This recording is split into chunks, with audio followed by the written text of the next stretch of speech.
A very good afternoon to the Honorable Chancellor Sir, invited guest speakers, other dignitaries, faculties, and students.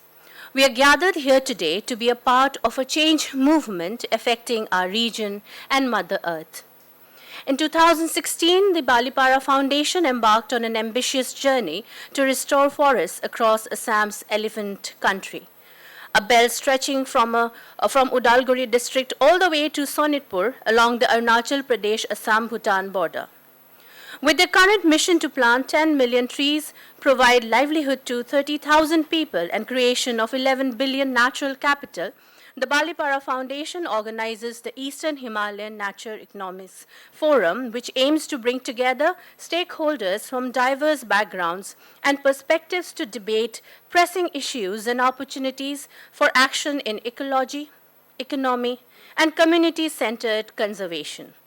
The Assam Royal Global University is proud to host panel discussions which are part of the 12th Eastern Himalayan Naturenomics Forum scheduled on the 26th and 27th of December 2024. The theme for this year's edition is the future of the Third Pole and Eastern Himalaya.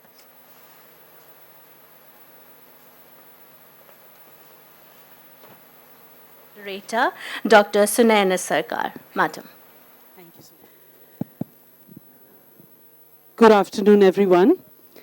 I am absolutely, I don't even have a word to describe how I feel to be in the presence of such stalwarts. But I see these happy faces in front of me. I am a faculty member myself, and I know exactly what it is to get the younger generation absolutely cued in about what's happening around us and what the third pole is all about. So without much ado, I think I will just move into the whole discussion. So I would like to say this. I'm a geologist by profession. So for me, like we had this discussion earlier this morning where we talked about the fact that environment and ecology and all of these issues, biodiversity, we cannot really think about it with political borders in mind, because there aren't any political borders in any of this. I mean, a butterfly which exists in Bhutan will come over to India. The elephants, they roam freely over all these countries that they share. And so therefore, the thoughts and the processes and the remedial measures that have to be taken, I guess, have to be thought about in a very holistic manner. So the present snow caps, that is the North and the South Poles, they are the last vestiges of the colossal Pleistocene ice age. I'm sorry, but I had to bring in geology somewhere. That enveloped the Earth not many million years ago. But closer home, we have the third pole. And that is the entire region of the Tibetan highlands. And it affects not just India, but it also affects all of the countries that are downstream. And that is such a huge matter. So Dr. Sangay this morning, he mentioned about the fact that it's not just about the glaciers melting, but it's also about the permafrost melting and the release of methane, which is going to bring in that much more greenhouse gases. So without much ado, I think I will just move away and we will engage all our stalwart speakers and we will try and see what exactly we could bring out of them.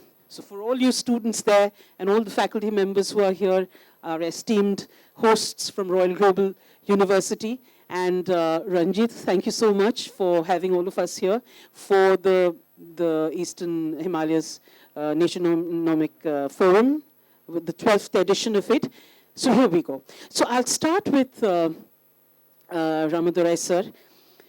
What do you think is the investment, the level of investment, in fact, in research and innovation related to climate change adaptation and environmental conservation and sustainable resource management in the area that we are talking about? And which are the research verticals that should be given more priority, if I may use the word? Over to you, sir. Thank you, Sunayana. It's a pleasure being here. Can you all hear me?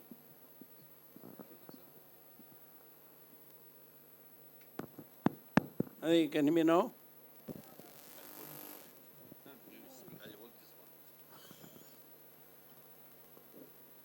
I think the topic is extremely important, and I wish we started it when we are virtually born. Ranjit talked about the future and the youngsters of the future who have to create a different world. And sustainability as a part of any activity has to be integrated into the whole thing.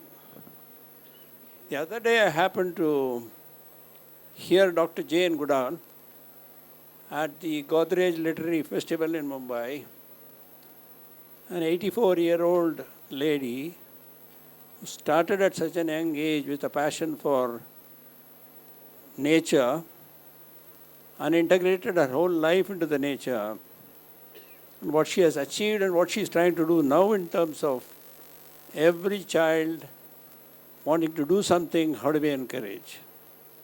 I think so the cost equation or the cost question is unquantifiable because it needs to be anything which you do as part of the corporate activity, whether you do it as part of the sustainability activity or as part of the social sector, it must be done. But most importantly, what I am as part of the Mission Karma Yogi Bharat is the Government of India has embarked on to essentially build the capacity and competency in professionals and civil servants across all levels, starting from the entry-level section officers, temporary workers. We are talking about across the country, when you take the state government, 34 million civil servants to be built on competencies of which sustainability becomes one of the key ingredients. In addition to that, how do you implement on the ground through foundations like the Balipara, the Naturenomics, where you know the Eastern Himalayas as much as anybody else, and the importance of this is so crucial that we need to focus on that. To me, the important thing is how do you inculcate a sense of integrating sustainability context, social context, and the whole corporate context has to be a single whole rather than doing in isolation. When you look at the Center for Energy, Environment and Water, of which I am a part of, or the Tata Sustainability Initiatives, I am sure Tata Power people will talk about it, or the Alingana experiment which is being done by the Tata Group, we need to be spending the money and spending the impact wherever you are located. The last but not the least is the involvement of the communities, and again goes back to the philosophy of the Tata Group, which is more than 160 plus years old, is the community as the center of everything, the ownership of the community through various efforts, and a collaborative effort is an absolute must. So I think I would like to say that we all believe in this, we all practice it, we are propagating it, but more importantly, it's an integrated whole, and there are measurement systems that are possible in every one of these in terms of what is the footprint for the money you spend, and what is the kind of impact each of us creating, and the impact has to be scaled up. And this part of the world, the third pole, becomes so important that without that, the number of people that will be affected is unimaginable, and we need to focus on it right away. Thank you. Thank you, sir. And that is such an eye-opener for many of us out here, because we are all faculty members who are destined to groom the students for the future. And I think we should all keep that in mind, because that exactly is where the whole crux of the situation starts. So I'll move ahead and I'll move to Dr. Richard Milburn. And I would like you to give us a kind of a little bit about environmental security, which acknowledges that environmental issues can lead to or intensify geopolitical tensions, migration, instability, especially in areas like India and the surrounding countries, as they affect access to essential resources like clean water, food. So what would be the key strategies that could be adopted for environmental sustainability with the broader national and international security concerns in the third pole and the countries which are affected by the third pole? Yeah, thanks. So I'll try to just run through sort of a few key points, conscious we don't want to overrun for lunch. So I think particularly on the strategic piece, and something that I really try and teach my students back in London is focus and clarity.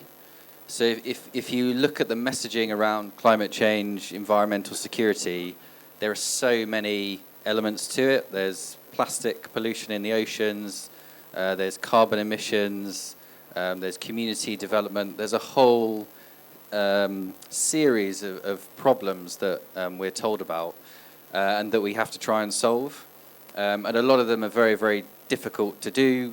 For those of you studying economics, you probably know the free rider problem and the tragedy of the commons problem. So in terms of carbon emissions, even if a country like India completely decarbonizes, if the rest of the world doesn't follow, then actually, it's not particularly helpful. So what it really comes down to is this notion of sort of grand strategy. So going back to the kind of Cold War period and saying, what can you do that drives global change by mobilizing that self-interest? So I think there's really two elements. In terms of climate change, as we've already heard, it's fundamentally about energy and clean energy. So 70 to 75% of global emissions come from burning fossil fuels for energy and for transport. So if you can convert that from releasing carbon into zero carbon, you can drop about 70% of global emissions, and at that point you hit net zero. So from a strategic perspective, really focusing on the technology, the research to get cheap, reliable, clean energy and make it abundant, that's the sort of silver bullet solution for climate change. It doesn't solve everything associated with climate change, but it's the quickest way to hit zero emissions and that ecological balance. And crucially, it's profitable. So instead of this talk about, oh, we need $1 trillion a year to adapt to climate change and there's a cost, you shift it to an investment model. You develop solutions to convert hydrocarbons into hydrogen using renewable energy, so you keep a market for fossil fuels, as opposed to trying to wipe out the oil industry. That'll be very difficult. And then you get a real focus on that cheap, reliable, clean energy. So I think the key from the strategy really is that focus. And then also on adaptation is looking at what you have control over. And I know the sort of geo piece, there's a lot of talk about geoengineering, which can be quite risky, putting things in the clouds to cool the earth. But I prefer geo-restoration. So how do you look at what did things look like 20, 30 years ago? What were the ice caps like? And okay, how do you get it back to that situation? And again, wherever possible, how do you develop a business model off that? So even if you're an environmentalist, strategy, understanding commercial approaches to how to achieve things are as important as understanding that ecological knowledge. Yeah, thanks. Thank you so much. So, which is very important, is the fact that I just feel that all our students here and all our faculty members here, we need to also remember this. I would just put in my two bits. The fact that when it comes to climate change, the anthropogenic reasons are a lot less, actually. It's the geogenic reasons which bring about climate change. So we don't really need to work ourselves up into climate anxiety so much, because when you're anxious, you cannot work and you cannot think of the newer things. So whatever Dr. Milburn said is that, when it comes to engineering and all of that, the research which goes behind it will have to be thought about very clearly, and the clarity is the most important thing. Now I'll move over to, to Mr. Saurav Roy, and we'd like to talk about sustainable. I mean, I'm kind of jumping from one one topic to another, but then we have so little time and we have so much to talk about. And I thought that you would all be able to, if you could touch upon as many points as possible, it would be nice for our students. So I thought about talking to you about sustainable tourism, which can actually help conserve this region's fragile ecosystem while providing economic opportunities for the local inhabitants. So what are the aspects that one must keep in mind while addressing this concept, which once again hangs on a very, very thin and very tight rope? Because when we say eco-tourism, what are we actually talking about? And how much of eco-damage are we doing while we are even advocating all of that? So what are your thoughts about that? Thank you, Dr. Sarkar, and pleasure to be here. It's my first time at the RGU campus, and I'm stunned at what I see, and I'm stunned at what I see. So, thanks. Like I said, and I just wanted to pick up from something that Mr. Ramadurai mentioned, and I think since we have the future generation here also. There are many schools of thought, and I've been saying this since morning. There are many schools of thought on conservation, on ecological action, and there's the science and tech school, there's the academic school, there's multiple languages. I think it's important to remember that ultimately this wisdom rests with the people. It's there, and I think one of the efforts possibly needs to be to give that wisdom its rightful place on the table, right now, and I think a lot gets addressed if our systems, our processes are relooked at. Maybe the onus lies on us to look at our metrics, our systems, our processes to make sure that there's, and not confuse that for inclusion, because that is the core agenda. And therefore, I think particularly in the third pole, what I see is, and Mr. Bhattakur, we've been speaking about this, is peer-to-peer action. Individual networks are phenomenal in their power in the northeastern part of this country and the larger third pole region. More than civil society, more than this thing. I think that peer-to-peer network, if we keep investing in individuals, I think we have the Balipada Awards tomorrow, which looks at individual action. So to me, that's where the challenge lies. Okay, how do you continue to have dialogue? But bringing in science, academia, capital, access to capital. We're also at a time where I think the capital structures of the country, the financial allocations, regulation is also evolving. So what happens in the next 3-4 years is actually seminal in terms of what it might mean for the next 25-30 years of evolution. Ecotourism, since the point that you mentioned, I think our experience from all our interactions, it works at two levels. One is, I think, it gets people into the ecosystem. So it brings both challenges as well as that wisdom, the highs and the lows, onto the table. So that's an important link. If you get in more people, to have experiential understanding of what the threats are, of what the challenges are, I think that's a very soft anthropogeny-based link that you have.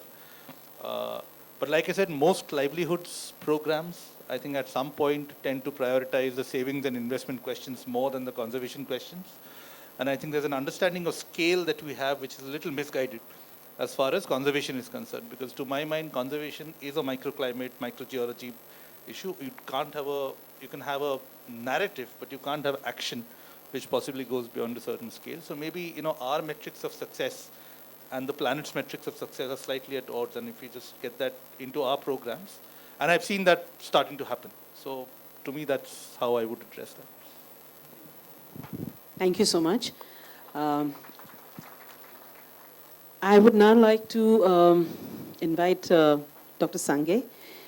And we have already had him speaking with us this morning. And I would like to ask you that what role do national governments and international bodies play in addressing the environmental degradation of the third pole, and how can they collaborate more effectively? I mean, I know that you have already given us a few insights in the earlier session, but I would really like our students to get that knowledge from you as well. Thank you. Good afternoon, students. Are you guys feeling a little bored? No? No, I'm not asking faculty, students. Faculty will say no. But we must tell you that all of us just spoke at the Balipari Foundation and ran here without eating lunch. So we sacrificed our lunch to come here, okay? So why did I bring lunch? Because we have 8 billion people in the world, right? And we produce food for 10 billion people. Still, there's shortage of food. Partly because there's no cold storage, partly because you can't, save food, and a lot is wasted. But, and then you know that nearly 500 million people in this world, they have barely one meal a day, including in some states or some districts in India. By 2050, we'll have 10 billion people. But the food production by 2035-40 will max out. So there will be less production of food, but more people. So this is a big challenge. Of these 10 billion people in 2050, 5.6 billion will be in Asia, of which 60% will be living in urban areas. They need water, they need food, they need everything, right? That's why third pole, or the Tibetan plateau, and the whole of Himalaya belt is very important, because that's where the water source is. Now, the moderator asked me, what do the national and international bodies doing? Not much, because if you look at the scientists and the funding, it's more glamorous to study Antarctic and Arctic. More scientists go there. If you look at the videos and photos, it's more attractive to watch the big glaciers melting, and then falling into the ocean. Third pole is treated like I don't want to say third class, but at a third level. So partly because scientists don't have access, because Tibet, if I be political, is occupied. To study third pole, scientists need unfettered access. They must have objective scientists doing research and sharing the data with the rest of the world.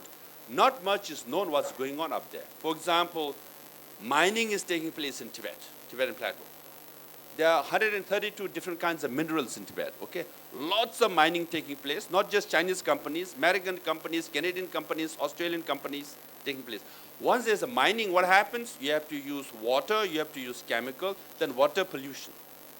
Then the people downstream in Assam, Brahmaputra is very important. It originates from Tibet, right? And then what happens to the villagers down here who survive on agriculture and fishery? If the water is polluted, water is getting polluted. And the damming is taking place. In Tibetan rivers, not just 1 or 2, 10, 20 dams are being built. On Brahmaputra, there's a plan to build 12 dams. Already 2 or 3 have already been built. The largest one, they say, will be the largest in the world. More dams you build, water pressure, seismic zone, earthquake happens. And we should not forget Assam. We had one of the biggest earthquake in 1897. Biggest earthquake in 1950.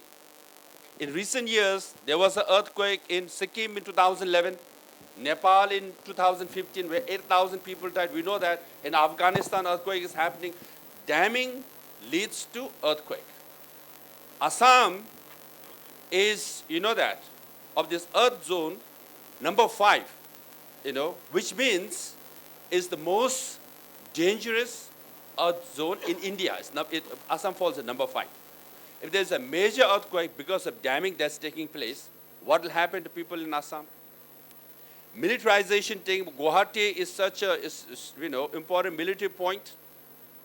Militarization of Tibetan Plateau, again destruction of environment is happening, tension at the border. Now because it's a militarization, it's a sensitive area, scientists don't get access, they don't study.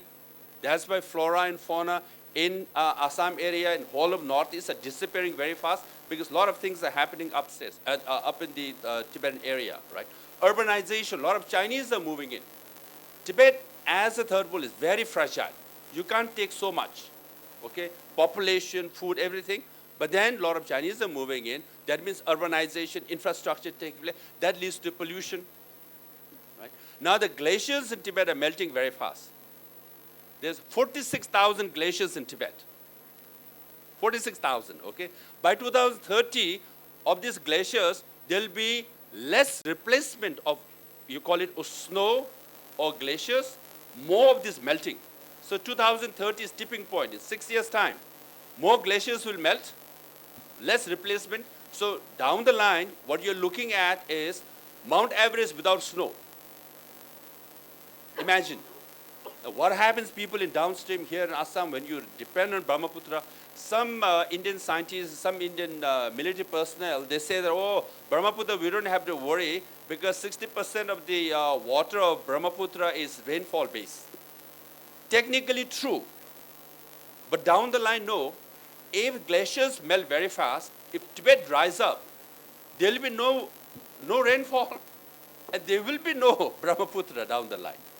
So that's why what do national and international bodies do? As I said, so whole from Afghanistan to Pakistan to India, Nepal, Bhutan, and Bangladesh and Myanmar, you stop there. You have to go further. Get Laos, Cambodia, Vietnam, Thailand, because they all are dependent on water flowing from Tibetan rivers. All must get together and say, we need more funding, like the Antarctica and Arctic. We need more scientists studying this.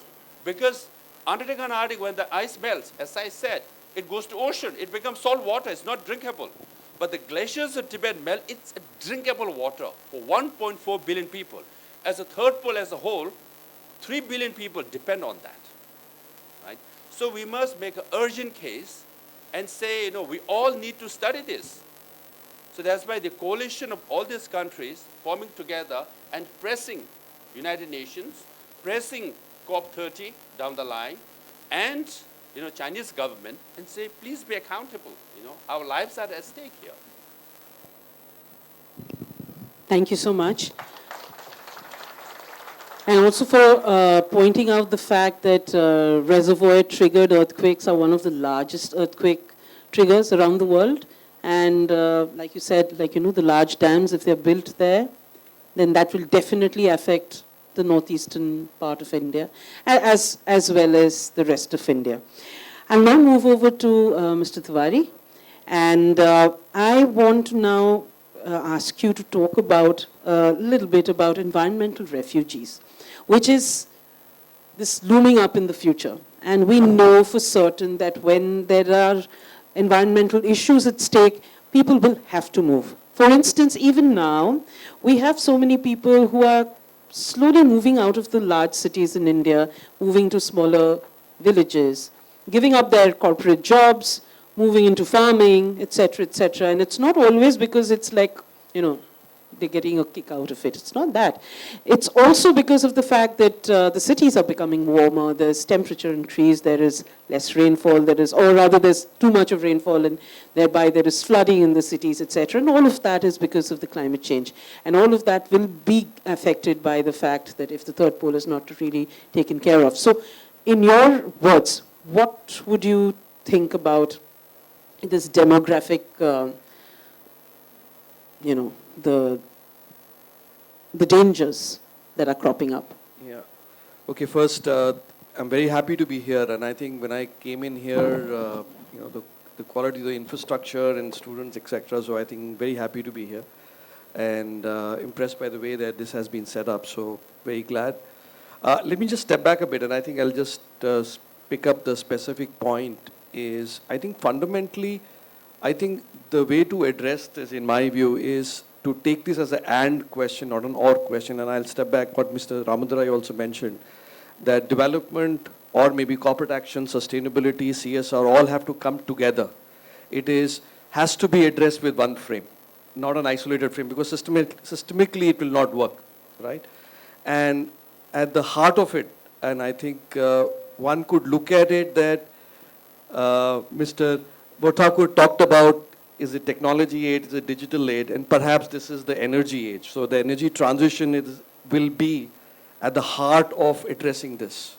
And if what Richard mentioned, 70% is fossil fuel related, direct correlation to what we are talking in climate change point of view.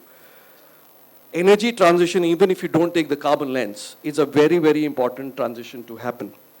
And now we address it as a reality of this country. We are still developing.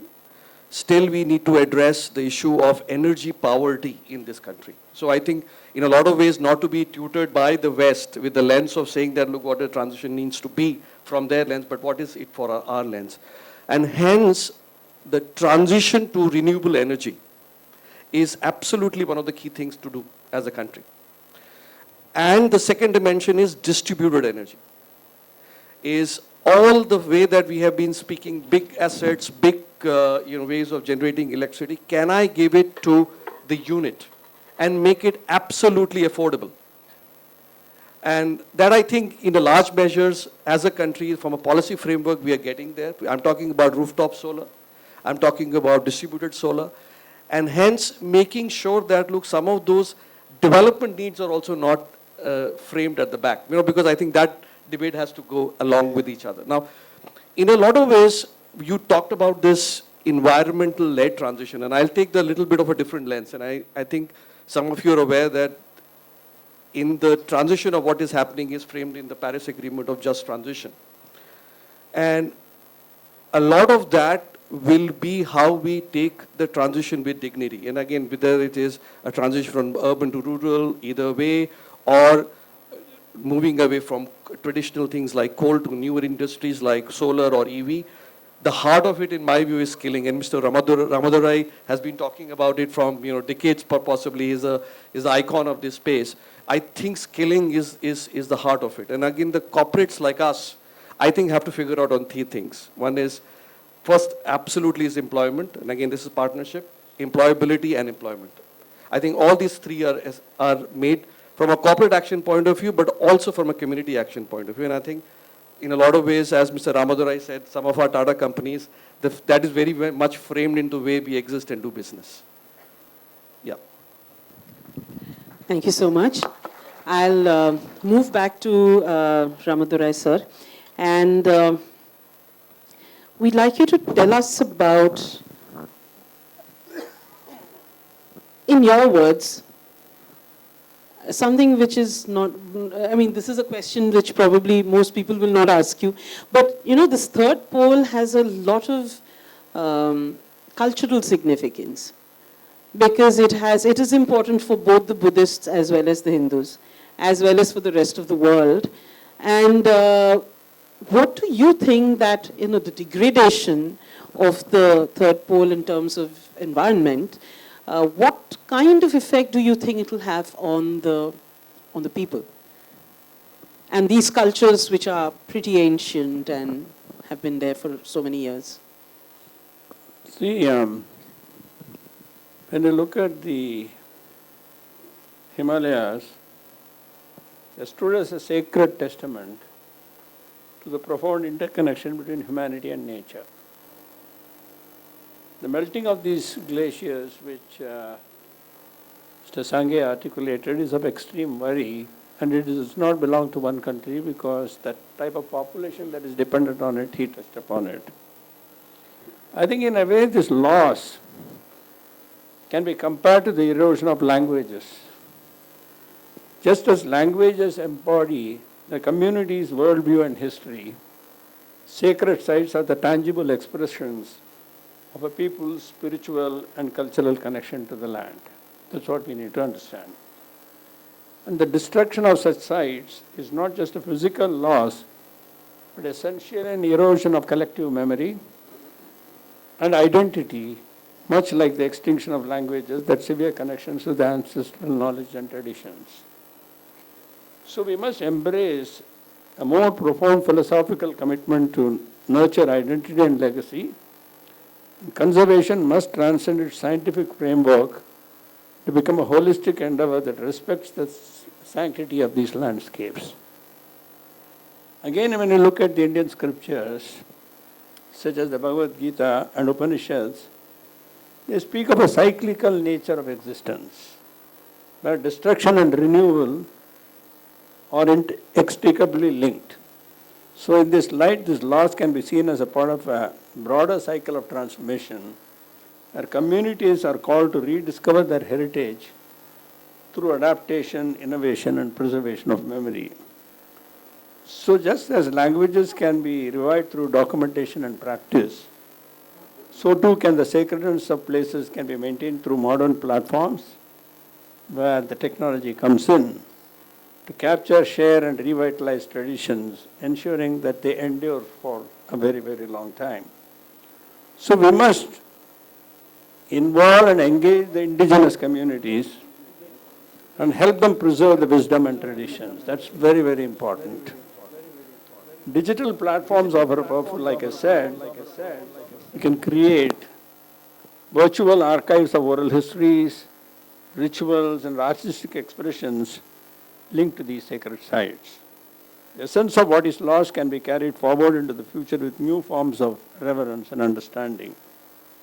So they compel us to reflect deeply on our relationship with the natural world, which all of us have been talking about. It's a call to move beyond the transactional, recognizing that in protecting these symbols of faith and culture, we are preserving the very soul of humanity. Our actions today must ensure that future generations inherit and not just the land, but the stories, wisdom, and spirit which we consider as sacred. Thank you.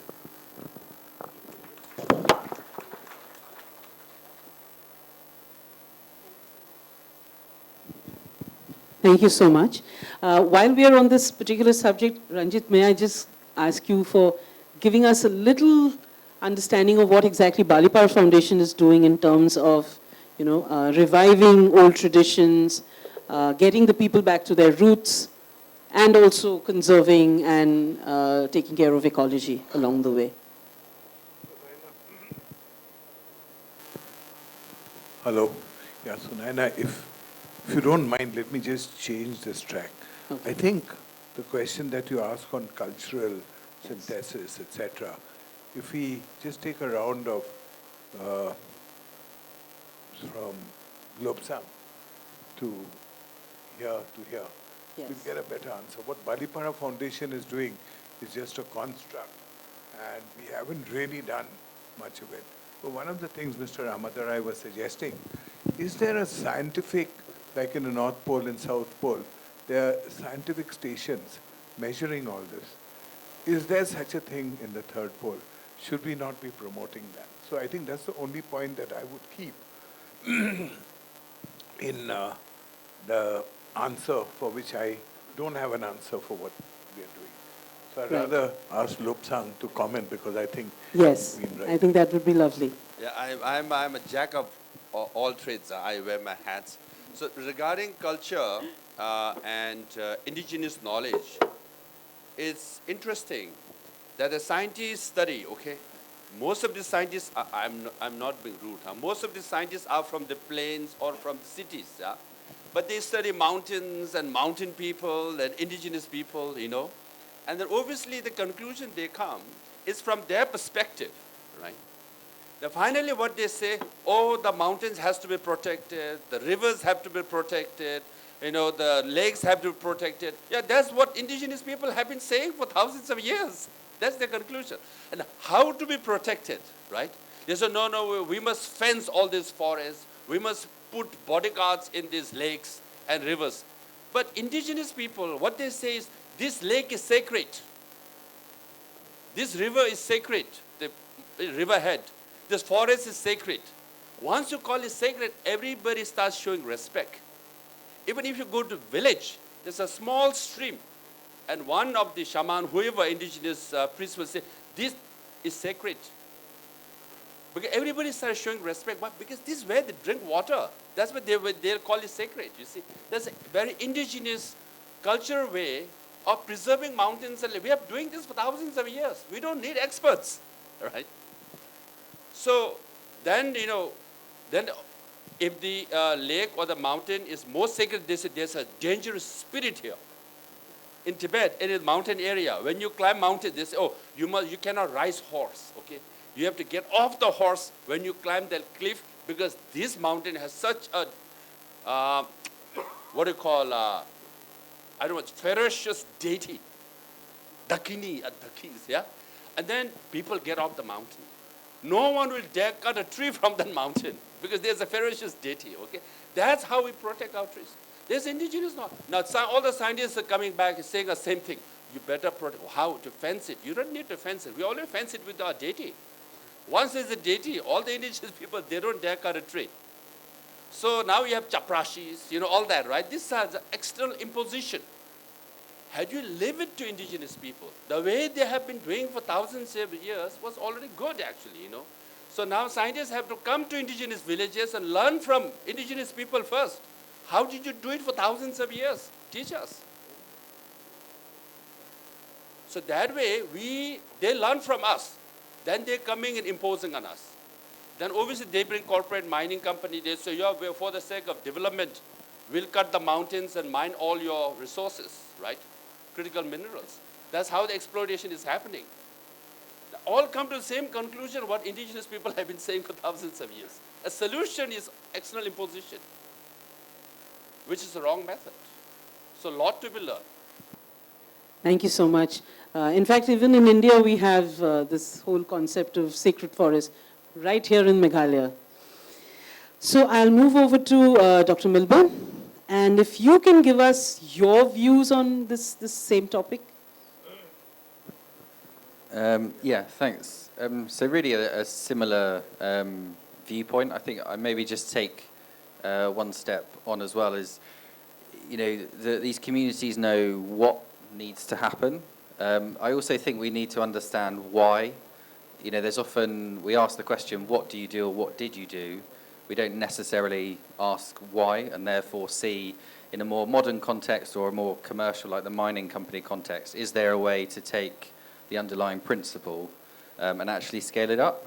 And I think the role for outsiders is more looking at how do you help those groups do what they do and what they know, at scale. So if it's localized, indigenous groups can usually solve it.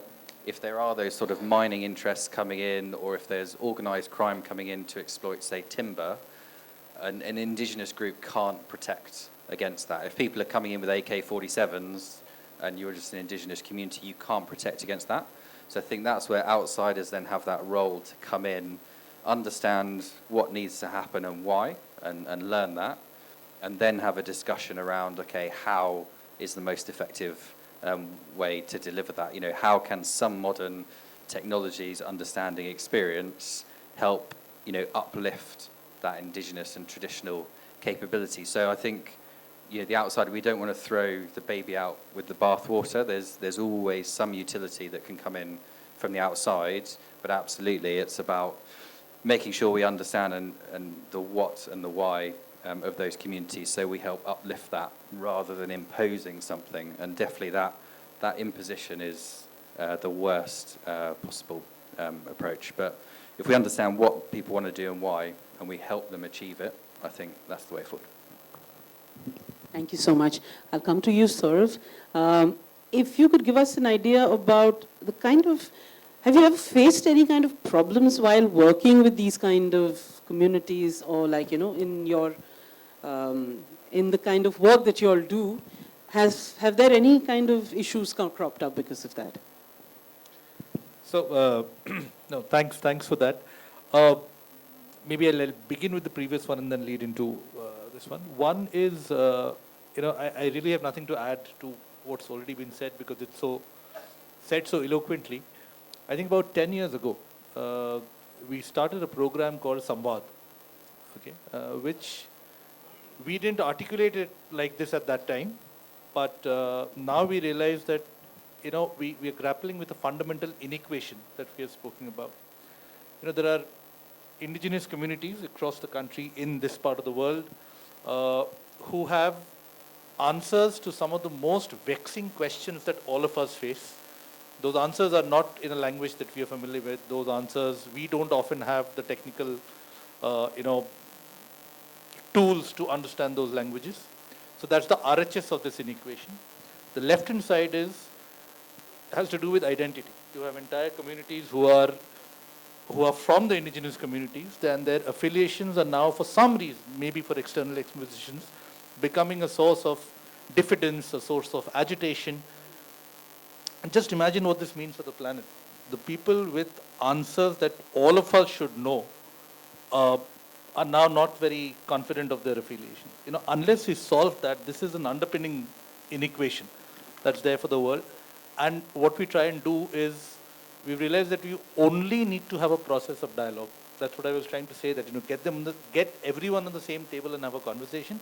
And I say this because since we are in an university, there are technical tools around participatory processes. How do you understand? What languages do you speak in? The point was made on languages by Mr. Ramadurai, and if I just speak of our country, we lose 1,400 languages, and of them about 800 odd are from indigenous communities. There's a challenge there. So unless you address that, that is, to my mind, that is pre-development work. And if that is got right, most of the solutions may not even be required. And the biggest challenge that we face is when we go out and work with indigenous communities. There are times when, we kick ourselves because almost for 3 or 4 years, we've been doing things the wrong way. And that is a challenge. Today, if the difference between rag-based music, and non-rag-based music is mathematics. As mathematics, because indigenous communities don't want to be boxed in.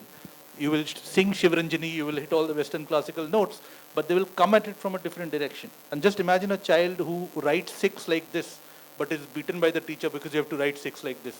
It's the same thing. It's like Tare Zameen Par, if you understand what I'm saying. So that's what's playing out. Unless we get this correct and have dialogue, which I think Balipada is also trying to do. So if I may take the liberty of saying that, it's germane, it's fundamental. Without this conservation, I don't think it's going to work. Thank you so much for saying that, because exactly, because most of the times, I'm an academician, and most of the times when you're doing research, it's all about, especially when it comes to conservation, it's all about relearning things which are already known by the indigenous communities. We are just trying to put that into a design thinking process, if I may say so, and kind of, churning out lovely flowcharts, etc. But at the end of the crux of the matter, the people who are actually on the ground practicing those things, they already know it. And they've known for millions of years, or no, rather not millions. Sorry, I'm a geologist, I always talk in terms of million, for thousands of years at least. Coming to you, I would like you to just touch upon one more subject that I thought we needed to talk about, is that, the smart irrigation, smart agriculture, all these smartness that we have added to all our otherwise daily rituals. Do you think that really has the potential of minimizing the problems that we are going to face with the third pole if we do not take care of it? Maybe I'll have to absorb the question and maybe interpret it in the way that I absolutely. I take it. So I think in a lot of ways it is manifesting in various things, right? So even if you talk about what is the entire thing about consumerism today. Look, I think we talk about, do we require all of this, right? And in the way that it builds is all of these things, are they required? So, one can talk about whether this moment, and I think we are in front of a lot of young people, and I go and address university students. Minimalism is now talked about a lot, and I think we have gone to one extreme sometimes, but leave that aside, but I think the dialogue is there. And it comes from the way that, look, how we have evolved in this entire frame of the existing models of consumerism. Now, having said that, if you see today, and again, we go back and this entire thing about indigenous, in a lot of ways, we are going back to it. Now, I can say even in our eating habits, if you see the entire health trend to be, it's all indigenous, right? You tell me a trend, it is out of our grandmother's playbook, right? And it is going back to some of those basics, right? Now, it is manifesting, not, I'm taking one example, I think it is all in a lot of sustainable agriculture, sustainable construction. We're talking now sustainable engineering. Today when we look at, mass scale construction happening, we are talking about some construction techniques that were used by some Cholas some 1500 years back. Now, all of those things are inherently sustainable, right? And they're coming back into manifesting in all of those things that are coming up. So my sense is, it is the way to do it. And again, what he also mentioned is that, look, coming from outside in, and how can we tap into that dialogue and make them not from a preachy way, from a co-creation point of view. In a lot of ways, I think we all have a habit of going into communities and saying that this is the way to do it. This is how I have learned it, and I think you should learn it. And I think the frame has to be different. And again, a lot of us are learning and learning the hard way. Thank you so much. Prabir, I thought, if you could just shed a little bit of light on what you feel about this whole thing. I think, can I just speak what I want to speak? Yes, I think it's very absolutely. important for the young minds, future leaders of tomorrow, to just understand the journey that organizations like Balipara Foundation undertake and what we would like to achieve, how we failed, and how little we've achieved so far. So the numbers are big. We started off as a three-man army almost 2 decades ago, led by the thought process of Ranjit and me and 2 others. Today we are close to 50 people. We've got brains, we've got scientists, we've got advisors. Most importantly, we have received lots of trust from our partners, our benefactors, and from the local communities. We are today working in 15 different sites in the Northeast. We are the custodians of, we've planted over 5 million trees, but we don't call them trees. We call them natural assets, because every tree leads to the rejuvenation of the entire ecological ecosystem, whether it's the soil, the water, the air, attracting pollinators, etc., etc., etc. We've benefited about 10,000 indigenous households with about 10 crores of rupees over the years. We work very, very closely with the youth and the women. We've got 11 nurseries today. We are the custodians of over 3 million saplings. We've got 5 seed banks where we've got 2.5 million seed banks. But our journey is just begun. And I hope with all that was said by the dignitaries here, the young minds, some of them will be inspired to come forward and join organizations, not Balipara Foundation, because we are still very, very small, but organizations like Balipara Foundation, because I think it is the need of the hour. So I leave that thought with you, young minds. And I also want to leave one more thought with you guys. I've been crossing Royal Global University at least 500 times in the last few years. I came in here 2 months ago. And I hope you believe, as I do, that you people are in an institution that is second to none globally. And I truly want you all to believe that. And just carry on with your lives. Keep your eyes to the future, but feet on the ground. And Royal Global University will make leaders out of you. Thank you. Thank you so much. Dr. Sangye, you had something to share. Yes, I think is there a legal framework on how to address this issue? Unfortunately, no, because there is UN Convention on water sharing. Normally, upstream countries they sign the UN Convention and agree to share water with the downstream people, with neighbors. China has conveniently not signed it, so they are not obligated to share Brahmaputra with Assam or Northeast, right? Or Indus or Salwan, with Pakistan, or all the Mekong River, all the rivers. So that's why all the downstream countries should get together and ask China what as a UN member is obligated to do. And in the United Nations Environmental Agency, they should also make a appeal and say our mayor, dear Mirza, right? Good.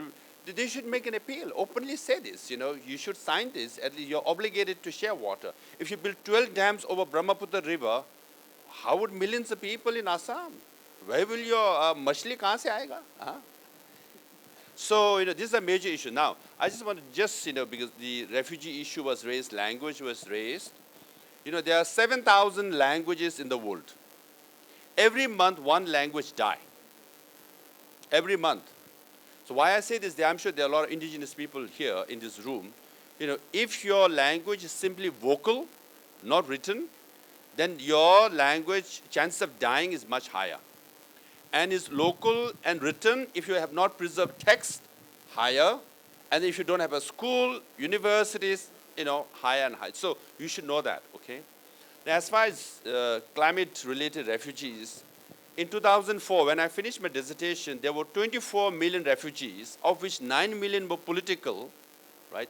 And the 15 million were climate-related.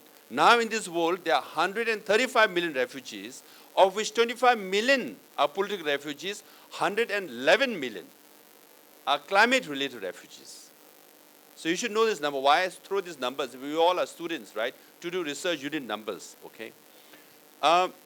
Now, finally, I want to end with Bali Para Foundation also, because I feel very close to my friends here. I came here in 2017, and Bali Para, we had the event, same event. I was the keynote speaker. Now you have got 8 keynote speakers, and many more in the other room, okay? And there were like barely 100 people. No, there are barely 100 people in that room. Now in 2024, they have partners all over, major events all over. It's becoming bigger, means why I applaud Ranjit and the team is, we all think globally. We can talk big, but act locally. So also, the Bali Para Foundation is very organic, indigenous, okay? It's your own. It's very much Assam, indigenous, organically built, thinking they all talk about around the world. We have to, हमें भी कुछ करना है, यही करना है. So this is act locally. That's why locals must be involved. Now this is a royal university, and we all are sitting like in a royal way. But as far as I'm concerned, I'm a gaon wala. Okay. I grew up in a small gaon called Lamada Basti. I've cut grass for our cows, clean cow dungs, helped my mother milk cows. I've gone to forest, cut wood, sometimes illegally running away from chaprasis, because we needed food, we needed wood. These multi and big companies, they come and cut thousands of trees. They have patta, license. We can't cut one tree for our own, wood at home, right? So I've done all that. So don't think that the royal people are sitting here on this dais, okay? Gaon wale log hai yahan pe bhi, huh? It's like you guys only. So from there I grew up, I went to Tibetan refugee school, just eating rice and dal, nothing else, okay? I barely had shoes during winter. Then went to Delhi University, the Delhi University, classmates here. And then I went to Harvard Law School as a Fulbright. I barely could afford the prospect application fees. And don't feel bad, okay? I applied in 1994 to 9 law schools. All rejected me. And I improved my application in 1995. All 8 out of 9 accepted me. And then went on to do a lot of things. Then I got 16 years, I studied, did master's degree, PhD, worked there. Then I got elected as the president or prime minister of Tibetan government exile. I came back and served for 10 years. I've done my part. To Dharamsala, I worked with His Holiness Dalai Lama. Then I'm back at Harvard Law School as a lecturer now. So my point is, don't think that there are royal people sitting here. All our backgrounds are very local, very humble, like you guys. And if you work hard, if you cooperate and participate in Bali Para Foundation, meet with scientists, you all will go on to become great scientists. You might be the ones who might save the third pole and Brahmaputra River. Thank you. Thank you so much. Ranjit, would you speak?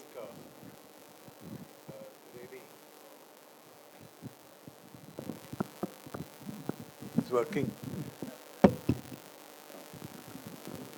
I think thank you all again. I think I just want to make 3 points. In our forum this time, we have actually picked up a community called the Wanchu community. The Wanchu community is fighting for their language recognition in India.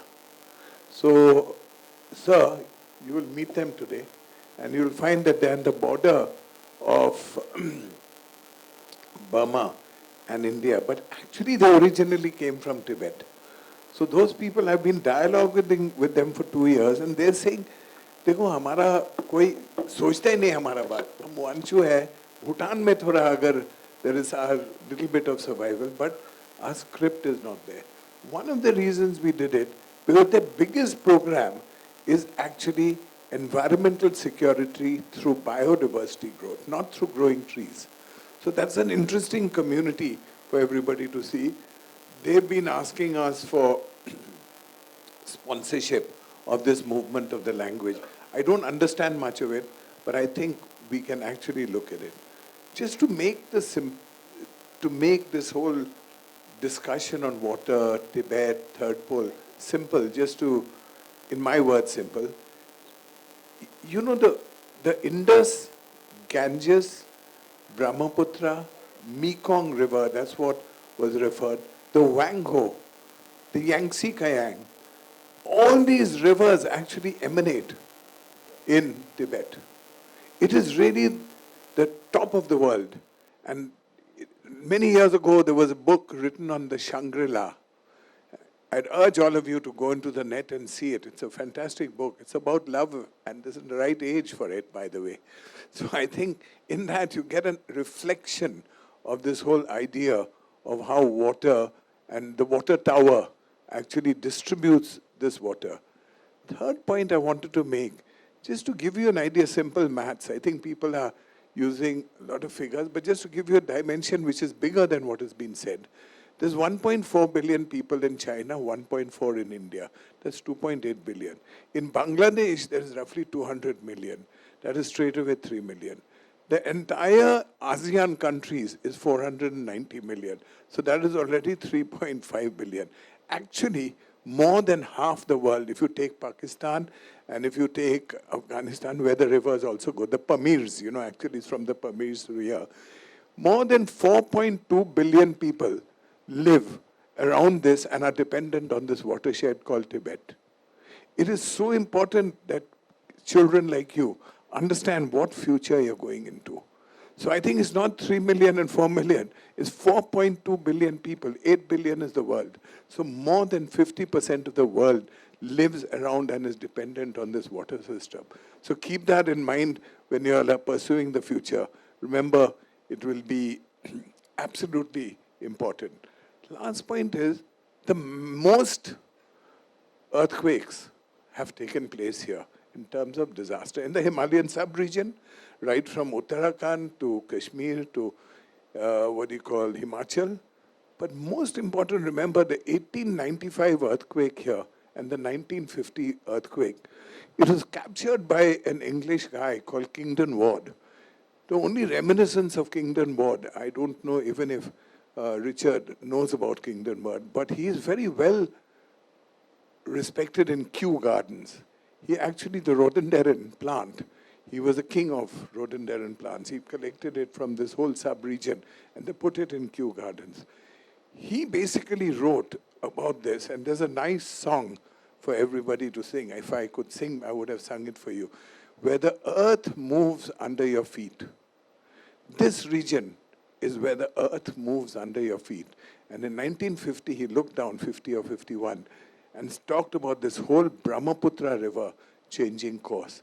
That is how serious it is when we talk about, it's not dams. It's about fighting with nature. It's about doing things which are anti-nature. So when people now talk about run of the river, people talk about other dams, and no reflection on Tata Power, because they're undertaking many such projects, especially in Bhutan. But I definitely think our planners and understanding of people are not there. The last point I make is, I would urge all of you to start what is called the measurement of natural assets. And that process, if you don't understand it, our leaders won't. The Prime Minister of India or the Prime Minister of UK or America, when they stand up and say, our natural assets are 20 trillion. And they say, my finance minister will now present our budget, and the finance budget is only 1 trillion. That 1 trillion is we're trying to go to 5 trillion. But our natural assets are 20 times more than that. And we never reflect it. That's not what we do. That's not how we live. So with that, I think I'll hand back to Sunaina. I'm sorry to have taken more time over your lunch. I'm the hungriest person right now. Thank you, Sunaina. Thank you so much. Panelists. I think we've touched upon so many different facets of this problem, And it's not just a problem, but I think this is something that all of us should wake up to. And this is something that we have to live with and realize. And in any kind of action, I think, when you, awareness is key. And when you have that awareness, especially with young people like you, when the awareness is heightened, that's when action will actually take place. So I thank all our stalwart speakers here on stage. I am so honored to be on stage with all of you. Thank you so much for all the insights that you've shared with us. And I'm sure we leave a lot of impression on all these young minds out here today. Thank you so much, everyone. I would like to request the panel member, would you be interested in taking one or two questions which probably the students might have? It's up to you. Absolutely, I think that would be lovely. Are we open for on one or two questions? Students, All right. please raise your hand. I would request someone to please help these two gentlemen to ask the question.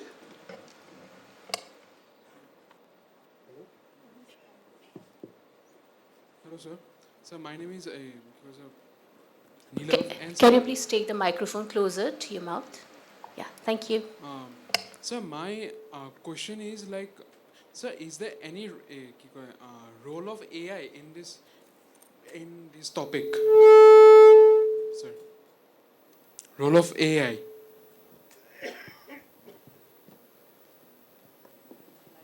Any member from the panel? I think today AI is touching everything. We talked about data and the volume of data which you need to gather and then build the large language models using that data is going to be one of the biggest opportunities, and that's where AI plays a very critical component. It's a limitless ability to propagate all the ideas which we want, scientifically prove, including capturing some of the knowledge of the past and then make sure it's visualized through AI agents.